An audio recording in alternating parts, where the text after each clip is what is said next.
तो दोस्तों आप सबके लिए 5-10 नए अपडेट आए हैं और अपडेट आप सभी के लिए बहुत ही इंपॉर्टेंट है, चाहे वो एक स्कूल साथी हो या फिर अभिभावक साथी हो या फिर स्टूडेंट साथी हो। नमस्कार साथियों, मैं हूं आपका अपना साथी राजगुरु जी। दोस्तों वीडियो में आगे बढ़ने से पहले एक जानकारी मैं आपको देना चाहूंगा। देखिए काफी दिनों के बाद आप सबके लिए एक नई वीडियो लेकर आया हूं और इसका कारण यह है कि देखिए मैं मेरे घर के कार्यों में बहुत ही ज्यादा बिजी हो गया हूं और बिजी इसलिए हो गया हूं कि नए मकान बनाए थे, उसमें लकड़ी का काम चल रहा है और यहाँ पे कारपेंटर मैं खुद ही हूं, तो ऐसे में समय का अभाव है, इसलिए आगे भी है वीडियो हमारी कम आने वाली है कुछ दिनों के लिए। तो यहाँ पे जिन अपडेट की मैं जानकारी दे रहा हूं इनमें कुछ अपडेट तो थोड़े पुराने हो गए और कुछ नए भी हैं। हालांकि इनमें मैं डिटेल से वीडियो बनाने वाला था, लेकिन समय अभाव के कारण मैं आपके लिए वीडियो नहीं बना पाया, इसलिए यहाँ पे है छोटे रूप में इन सभी अपडेट की जानकारी दे रहा हूं। और इसके अलावा एक और खास बात है, देखिए जितने भी जो नए नए अपडेट आ रहे हैं फिलहाल इन सभी अपडेट की जानकारी हमारे जो सोशल मीडिया प्लेटफॉर्म है, जैसे हमारा फेसबुक पेज है, हमारा इंस्टाग्राम है, हमारा जो टेलीग्राम चैनल है, हमारा व्हाट्सएप चैनल है, ट्विटर अकाउंट है, इन सब में मैं जानकारी दे रहा हूं। क्योंकि पूरी वीडियो में बना नहीं सकता, समय नहीं है, तो छोटे रूप में है इन सभी सोशल मीडिया पे मैं जानकारी दे रहा हूं ताकि आपसे कोई अपडेट है वो चूक नहीं हो जाए।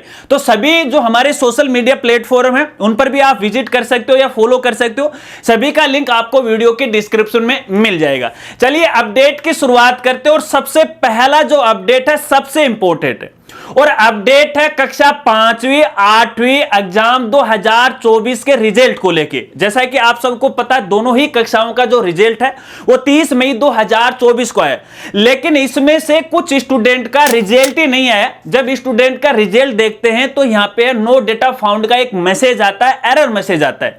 तो ये क्यों आ रहा है? ये इसलिए आ रहा है कि स्कूल के दौरान यहां पे जो सेशनल मार्क या सत्रांक है वो ऑनलाइन नहीं भरे गए थे, जिसकी वजह से उनका रिजल्ट है वो रोक लिया।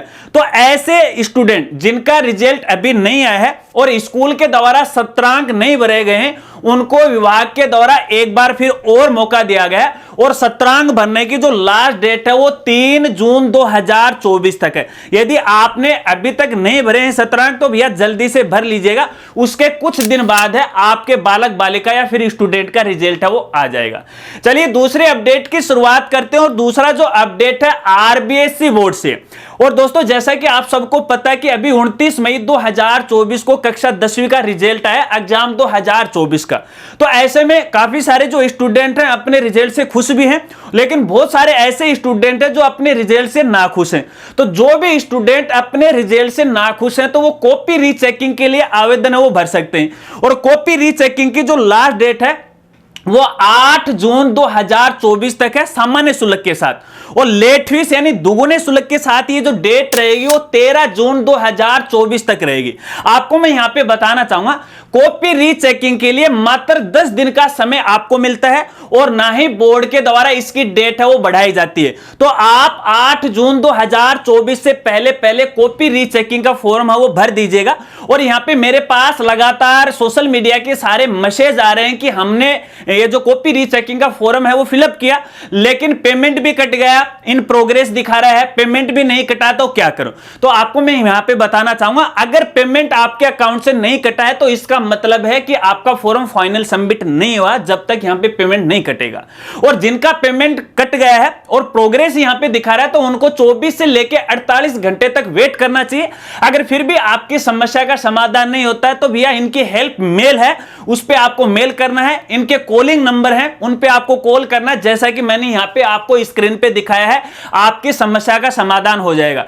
फिर भी हमने बोर्ड का अवगत करवा दिया कि भैया इस समस्या को जल्दी से जल्दी समाधान कीजिएगा, क्योंकि पिछली बार भी बहुत सारे ऐसे स्टूडेंट हैं जो चूक गए थे। और यहां पे देखिए भैया लगातार हमारे एरिया में लाइट है वो कट रही है, और आपके एरिया में कट रही कि नहीं कट रही हो मुझे बताइएगा। गर्मी का मौसम है, तेज गर्मी पड़ रही है। अब ये बिजली विभाग वाले भी भैया जो ट्रांसमीटर उनके कूलर है वो लगा रखे हैं। खैर कोई बात नहीं, ये अलग काम हो गए। तो यहाँ पे है उनको हमने अवगत करवा दिया। पिछली बार भी ये समस्या आई थी और पेमेंट कट गया था, इन प्रोग्रेस दिखा रहा था तो वो चूक गए थे। तो ऐसे में भैया आप उनसे संपर्क कीजिएगा। मैं फिलहाल तो देखिए ज्यादा आपकी मदद नहीं कर सकता, लेकिन आपको मेल करना, आपकी समस्या का समाधान हो जाएगा। चलिए तीसरे अपडेट की शुरुआत करते हैं और तीसरा अपडेट भी आरबीएसई बोर्ड से है। एसटीएससी एग्जाम 2023, तो बोर्ड के द्वारा एसटीएससी एग्जाम की आंसर की हैं वो जारी कर दी गई हैं। और यदि आपको ऑब्जेक्शन लगाना है तो ऑब्जेक्शन की यहां पे लास्ट डेट रहेगी 4 जून 2024 तक। और ऑब्जेक्शन आपको वाया मेल है वो लगाना पड़ेगा। यहां पे मैं मेल आईडी आपको दिखाई दे रही होगी, यहां पे इस पे आपको मेल करना है अपने एप्लीकेशन, और कौन से क्वेश्चन में है, क्या गलती है, उसका प्रूफ भी आपको देना है, कौन सा सही है कौन सा गलत है, इस प्रकार से। तो जिन भी स्टूडेंट को ये शंका हो रही है तो वो आंसर की के ऊपर ऑब्जेक्शन है वो लगा सकते हैं। चलिए अगला अभी अपडेट है वो आरबीएसई बोर्ड से है। और अपडेट यहां पे प्रैक्टिकल एग्जाम 2024 प्लस यहां पे एग्जाम सेंटर है। इसके अलावा एसटीएससी एग्जाम सेंटर के यहां पे बिल बनना शुरू हो चुके हैं। तो ऐसे में सभी स्कूल साथियों और सेंटर साथियों को मैं कहना चाहूंगा, अभी तक यदि आपने बिल के लिए ऑनलाइन अप्लाई नहीं किया है तो भैया बोर्ड की साइट पे विजिट कीजिएगा और बिल की एंट्री कर दीजिएगा। तो आपकी प्रैक्टिकल की जो फीस है, जो भी यहाँ पे बोर्ड का शुल्क है, वो आपको यहाँ पे मिल जाएगा। अगर आप फॉर्म नहीं भरोगे तो आपको ये नहीं मिलेगा। चलिए अगले अपडेट की शुरुआत करते हैं और अगला जो अपडेट है वो है पालनहार योजना। क्या तो यहां पे देखिए हर बार क्या होता है कि जब भी कोई ऐसे बालक बालिका जो पालनहार योजना के तहत छात्रवृत्ति प्राप्त करता है तो उनको हर साल है वेरिफिकेशन करवाना पड़ता है। और वेरिफिकेशन के तौर पे यहां पे अध्ययनरत का प्रमाण पत्र वो ऑनलाइन सबमिट करना पड़ता है। लेकिन बहुत सारे ऐसे जो स्टूडेंट हैं जिन्होंने अभी तक सालाना वेरिफिकेशन नहीं किया, इस वजह से पालनहार योजना की जो स्कॉलरशिप उनको मिलती है वो नहीं मिल पा रही है। तो ऐसे में भैया यहाँ पे उनको मौका दिया गया। हालांकि मैं थोड़ा सा लेट बता रहा हूं, इसकी लास्ट डेट तो यहाँ पे 31 मई है। आज जो मैं वीडियो बना रहा हूं रात के तकरीबन 11:15 बजे मैं वीडियो बना रहा हूं, दिन में तो वैसे ही टाइम नहीं मिलता है। तो यहाँ पे वेरिफिकेशन आप करवा लीजिएगा। अध्ययनरत प्रमाण पत्र लेके या तो ई मित्र से आप आवेदन कर दीजिएगा, वेरीफाई करवा लीजिएगा, या फिर संबंधित अपना गांव का जो ग्राम सेवक है उनसे आप संपर्क कर लीजिएगा, सर्टिफिकेट दे दीजिएगा, वो अपने आईडी से है आपका वेरिफिकेशन कर देंगे। तो आपकी रुकी हुई स्कॉलरशिप है वापस आनी है वो शुरू हो जाएगी। चलिए अगले अपडेट की शुरुआत करते हैं और अगला जो अपडेट है वो खाद्य सुरक्षा योजना से। यानी ऐसे परिवार जिनको यहां में फ्री में राशन मिलता है तो उनके लिए अपने परिवार के सभी सदस्यों की ई-केवाईसी करवाना कंपलसरी है। यदि आपने अभी तक ई-केवाईसी नहीं करवाई है तो भैया अपने गांव के या फिर नजदीकी राशन डीलर के पास आपको अपने परिवार के सभी सदस्यों को लेकर जाना है और बायोमेट्रिक आपको वेरिफिकेशन करवाना है।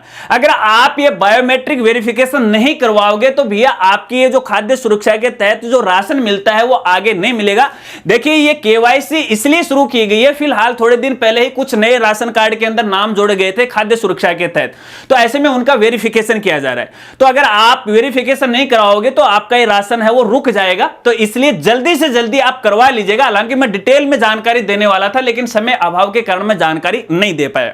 चलिए अगले अपडेट की शुरुआत करते हैं और अगला जो अपडेट है वो स्कूल साथियों के लिए पीएसपी पोर्टल को लेकर। देखिए सेशन 2024-25 की शुरुआत हो चुकी है। तो ऐसे में यहां पे देखिए अपने पीएसपी पोर्टल पर अपने नए सेशन का जो पहला एसआर है वो अपडेट करना पड़ता है, क्योंकि यहां पे फिलहाल आरटी वाले स्टूडेंट का भी एडमिशन होना है। तो यहां पे PSP portal automatic SR generate करता है, लेकिन वो तभी करेगा जब यहां पे आप मैन्युअली अपने एसआर रजिस्टर को देखते हुए लास्ट एसआर जो पिछले सेशन का लास्ट एसआर है वो एंट्री करोगे तो उसके आगे का जो एसआर है वो ऑटोमेटिक है वो लेते रहेगा। अगर आप यहां पे है एसआर की एंट्री नहीं करोगे सेशन की तो भैया आरटी वाले स्टूडेंट की यहां पे एक अलग क्रमांक में एक अलग सीरीज में ही यहां पे एसआर आने वाले हैं। बाद में आपको बड़ी समस्या हो सकती है। तो अपने यहां पे इस सेशन का जो प्रथम एसआर है वो पोर्टल पे अपडेट है वो कर लीजिएगा। चलिए अगले अपडेट की शुरुआत करते हैं और अगला अपडेट है आरटी एडमिशन 24-25 को लेके, और अपडेट यहां पे आयु को लेके। जैसे कि आप सबको पता है कि इस बार आयु में थोड़ा सा अपडेट किया गया था। कक्षा 1 के लिए यहां पे जो आयु रखी गई थी वो 6 से लेके 7 साल रखी गई थी। हालांकि लास्ट सेशन की बात करें तो 5 से लेके 7 साल रखी गई थी, लेकिन इसके अलावा यहां पे देखिए इस बार यहां पे आयु की जो गणना हो रही थी वो 31 जुलाई 2024 को आधार मानते हुए रही थी। तो ऐसे में काफी सारे जो स्टूडेंट है वो आवेदन करने से चूक गए। उसके बाद विभाग ने थोड़ी और छूट दी और इसकी लास्ट डेट कर दी गई थी 31 मार्च 2024। ठीक है, अब यहां पे सबसे बड़ा सवाल यह बन गया कि आखिरकार कितनी उम्र के स्टूडेंट को है फर्स्ट क्लास में आयु के आधार पर एडमिशन दिया जाएगा। तो यहां पे देखिए विभाग ने इसको क्लियर कर दिया है कि जिन बच्चों की 6 से लेके 7 साल तक आयु होगी वही कक्षा फर्स्ट में है एडमिशन ले पाएंगे आरटी के तहत। लेकिन यहां पे सबसे बड़ा सवाल यह है कि जिन बच्चों की एज है 31 जुलाई 2024 को आधार मानते हुए हमने आवेदन किया था और फिर यहां पे विभाग के द्वारा 31 मार्च वो कर दी गई, तो क्या यहां पे 31 जुलाई वाले का एडमिशन मान्य होगा या नहीं होगा? तो आपको मैं यहां पे बताना चाहूंगा। देखिए जिस दिन यहां पे ये एज को लेके है थोड़ा सा करेक्शन किया गया था विभाग के द्वारा, तो पोर्टल के ऊपर बिल्कुल साफ साफ कहा गया था, हमारी पुरानी वीडियो में उसका स्क्रीनशॉट आपको मिल जाएगा कि भैया यहां पे जिन स्टूडेंट का 31 जुलाई को आधार मान के पोर्टल पे एडमिशन हुआ या फिर फॉर्म भरा गया है उनके जो एडमिशन है वो कैंसिल नहीं किए जाएंगे। तो ये कैंसिल नहीं होंगे, बाकी तो आगे विभाग की मर्जी। लेकिन यहां पे जो एज वाले ऑर्डर को देखें तो 6 से लेके 7 साल तक की ही यहां पे मान्य होगा। अगर 31 जुलाई को शामिल करें तो यहां पे 3-4 महीने का फर्क पड़ता है तो वो बाहर हो जाते हैं, तो ये एक बड़ी समस्या है और पेचीदा मामला है। यहां पे विभाग ने इसको क्लियर नहीं किया है, लेकिन जहां तक मुझे लग रहा है यहां पे 31 जुलाई वाले को और 31 मार्च वालों दोनों को ही यहां पे आरटी के तहत एडमिशन है वो मिलने वाला है। तो काफी सारे अभिभावक साथी इसको लेके कंफ्यूज है, तो आप कंफ्यूज है वो मत होएगा। चलिए अगले अपडेट की शुरुआत करते हैं, और अगला जो अपडेट है वो सबसे बड़ा अपडेट है और वो अपडेट है टेबलेट योजना को लेके। देखिए काफी सारे ऐसे हमारी जो बालक बालिकाएं हैं जो टेबलेट योजना का है काफी दिनों से इंतजार कर रहे थे, क्योंकि शिक्षा विभाग के द्वारा या राजस्थान सरकार के द्वारा पिछले 2 सेशनों के टेबलेट है वो वितरित नहीं किए गए। हालांकि पहले ही जो टेबलेट योजना है वो फ्री लैपटॉप योजना के नाम से है वो जानी जाती थी, पहचानी जाती थी। फिर कांग्रेस सरकार ने इसका नाम बदल के है टेबलेट योजना वो कर दिया। तो अब यहां पे सेशन 2 यानी सेशन 2021-22 और 22-23 के अंदर कक्षा 8वीं 10वीं और 12वीं की जो बालिकाएं हैं जो इसके लिए पात्र हैं उनको भैया अब जैसे ही आचार संहिता हटेगी तो टेबलेट है मिलना शुरू हो जाएंगे। और ये जो टेबलेट हैं केवल और केवल राजकीय विद्यालयों में पढ़ने वाले जो बालक बालिकाएं उनको ही मिलने वाली है। और इस योजना के बारे में मैंने अलग से वीडियो दी है हमारे दूसरे चैनल के ऊपर, जिसका लिंक आपको वीडियो के डिस्क्रिप्शन में मिल जाएगा। उसके अंदर हमने पूरी डिटेल के साथ आपको जानकारी है वो बताई है। तो दोस्तों ये थे काफी सारे अपडेट, आप काउंट कर लेना कितने अपडेट यहां पे हो चुके। मैं तो क्रमांक यहां पे वो भूल गया, खैर कोई बात नहीं। आशा रखता हूं आप अच्छी तरह से समझ गए। अगर वीडियो जानकारी आपको अच्छी लगी तो वीडियो को लाइक कीजिएगा और अपने दोस्तों के साथ जरूर शेयर कीजिएगा। और चलते चलते ये जरूर मैं कहना चाहूंगा कि कुछ दिनों के लिए मैं बहुत ही कम वीडियो है अपने चैनल पे अपलोड करने वाला हूं। तो नए नए अपडेट की जानकारी हमारे सोशल मीडिया के जितने भी प्लेटफॉर्म हैं उन पर आपको यहां पे मिलती रहेगी। तो मिलते हैं फ्रेंड्स अगली एक नई वीडियो के साथ, तब तक के लिए जय हिंद जय भारत।